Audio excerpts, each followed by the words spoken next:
The Battle of the Maule was fought between the Mapuche people of Chile and the Inca Empire of Peru in what is now the Maule River, Chile. The three-day battle, which is generally believed to have occurred in the reign of Tupac Inca Yupanqui, marked the end of the Incas' southward expansion. In a 6-year campaign with an army that eventually rose to 50,000 men, the Inca general Sincharuca had subdued the regions of northern Chile, Copiapó, Coquimbo, Aconcagua and the Maipo Valley around what is now Santiago. After securing the Maipo Valley, Sincharuca sent 20,000 men down to the valley of the Maule River. The territory of the Picunche people inhabiting this last region south of Maipo Valley extended further to the south to the Itata River, and these people the south of the Maipo Valley had refused to submit to the rule of the Inca and called on their allies south of the Maule, the Antali, Pincu, and Cauqui to join in opposing these invaders.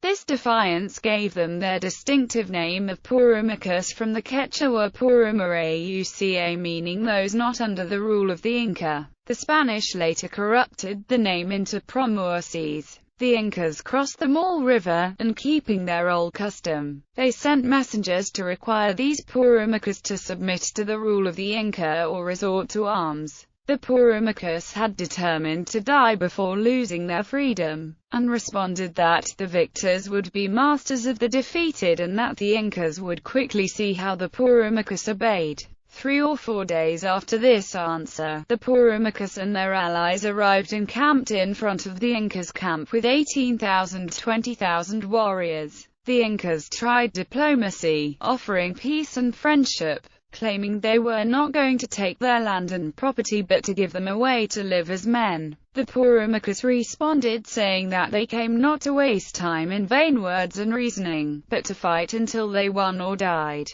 The Incas promised battle the next day. The following day both armies left their camps and fought all day without either gaining an advantage, and both suffering many wounded and dead. At night they both retired to their positions. On the second and third day they fought with the same results. At the end of the third day of battle both factions saw that they had lost more than half their number in dead, and the living were almost all wounded. On the fourth day, neither side left their own camp, which had been fortified, as they hoped to defend them if their opponents attacked. The fifth and sixth days were passed in the same manner, but by the seventh the Purumacas and their allies retired and returned home claiming victory.